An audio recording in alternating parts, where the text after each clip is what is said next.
Hello everyone. The chapter that we are going to study today is Landscape of the Soul, written by Nathalie Trouveroy. The chapter is about how different the Chinese art form is from the European art. So the author displays two stories to explain it. In European art form, the viewers see all what the painter has made. There is no part of imagination in it. Whereas in the Chinese art, the viewer has to make many judgments on his own. The explanation of the text begins from a wonderful old tale to they are deeply revealing of the spirit. This chapter tells an interesting Chinese story about the 18th century painter Wu Daozi. Emperor of Tang named Xuanzong asked Wu Daozi to make a landscape for his palace wall. The meaning of the artwork done by the master, that is Wu Daozi, was unreal, which means his drawings had some hidden meanings. Hidden meanings means there were certain things which the painter only knew, or we can say there are certain things in the painting which only the artist they can tell. The art form visible was in complete contrast to the actual meaning it had. The emperor kept appreciating whatever he could see in the painting. He could see the forest, high mountains, waterfalls, clouds in the huge sky, men walking on hilly areas, and the birds in the sky. After all this, the painter interrupted, explaining that in the painting there lived a ghost at the base of the mountain. The painter continued his imagination. He clapped his hands and said that the entrance gate has opened. Opening the entrance gate of his painting, he continued saying that the inner part of the painting is such a superb thing that no words can ever describe. Proceeding on, he seeks permission from the emperor to show him the way. The painter entered the cave, but the door closed behind him. And suddenly, the picture, or we can say the landscape, disappeared from the wall before the emperor could move or say anything. There was no bit of Wu Daozi's brush, and the artist was never seen again. Such type of mystical stories played an important part in China's historical education. Author refers to the name of famous Chinese philosophers Confucius and Zhuangzi. Such philosophical books helped the teachers or the masters in guiding the students about the power of mind. The short stories, to which we also call as anecdotes, told about art and its spirit, which was deeply felt. It had a lot of strength. It was believed that whatever the viewer felt and the way he saw the art, it was possible in real. The next part of the text starts from contrast this poetry or another famous till a spiritual and conceptual space. The explanation goes as author gives one more example of a Chinese art in which the painter feared to draw the dragon's eye as he believed that the dragon would fly away if it starts seeing. So this was the power of imagination of Chinese people. Till here, the narrator was talking about Chinese art. Next, she takes up the Western paintings from Flanders, a European city in northern Belgium.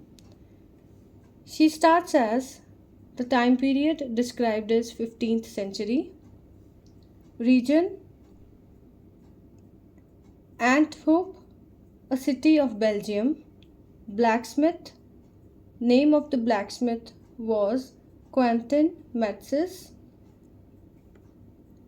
Quentin fell in love with the painter's daughter. This is how the story starts. It was a challenging task for a blacksmith, as the painter would never marry his daughter to a person with such a profession. One day, Quentin went into the painter's studio and, with his painting skills, he impressed the master. What he painted? He painted a fly which the master believed to be real at first instance. As he tried to shoo it away, Quentin was given then a place as a learner in the studio because of the originality of his painting. He was successful in marrying his beloved and also became a famous painter. The stories explained till now depict a unique meaning, a perfect illusionistic likeness, which means an illusion that is created and resembles something real. The author takes the readers back to Wodowski's painting, The Chinese Story, that was explained in the starting of the chapter, in which the emperor appreciates the outer appearance of the painting, but the true or the actual meaning of the painting is told by the artist himself.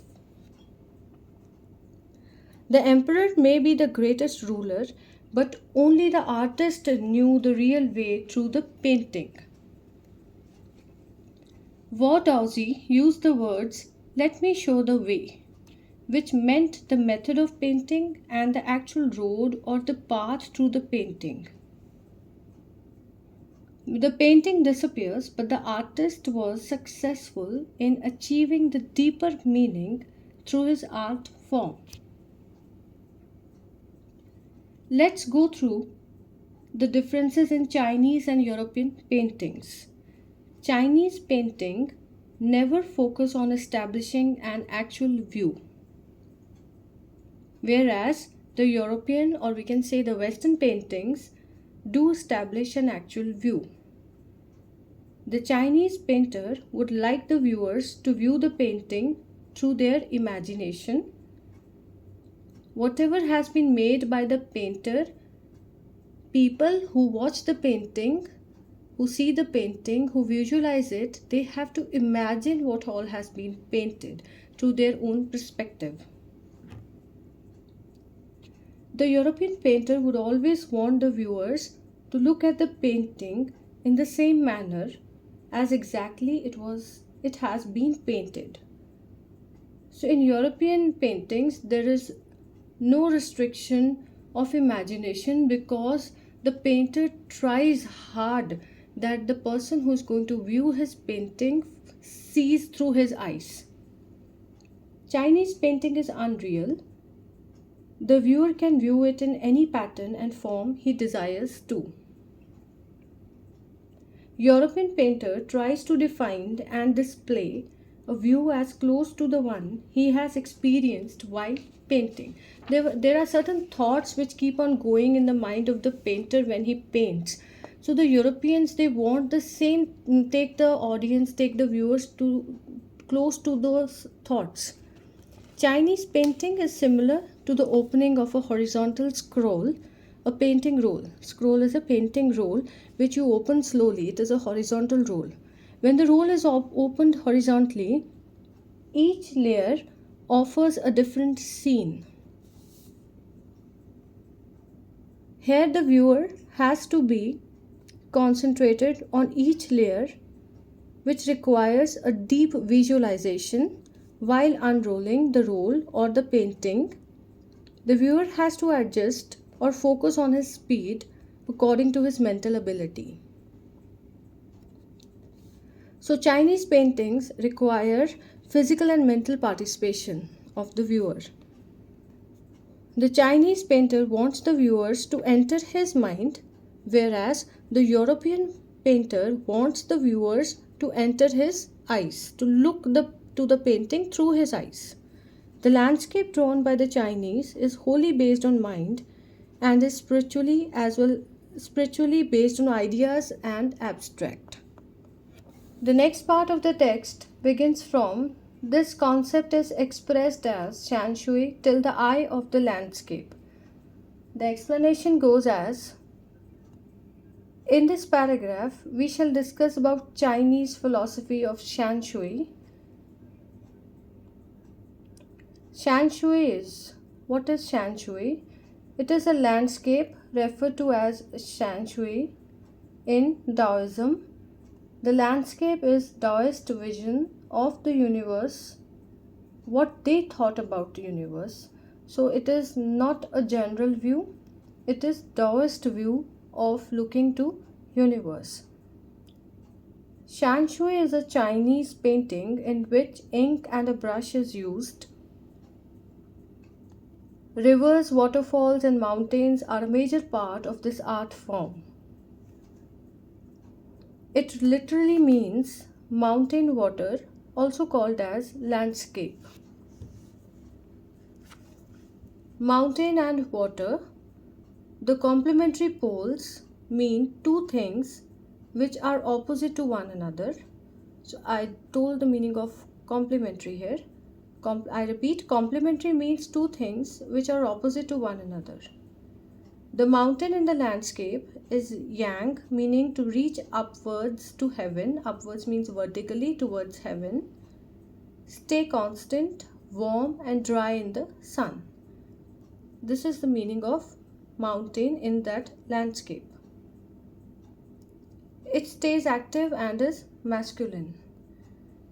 Water is yin, Y-I-N, which is horizontal, receptive, cool and a female aspect of universal energy.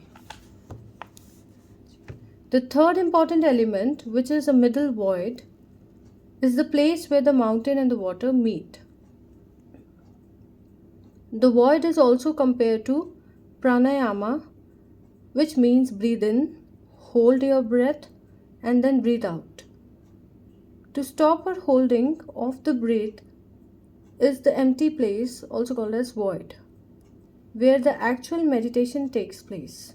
So the middle void is holding an important place, as things are possible only because of it.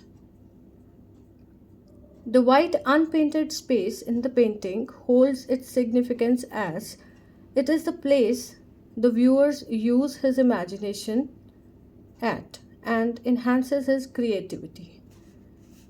Man also finds an important role in this space. We are talking about the empty white space where there is no painting. The white unpainted area between the heaven, that is yang, and the earth, that is yin. He becomes a medium or channel of communication between both the poles of the universe.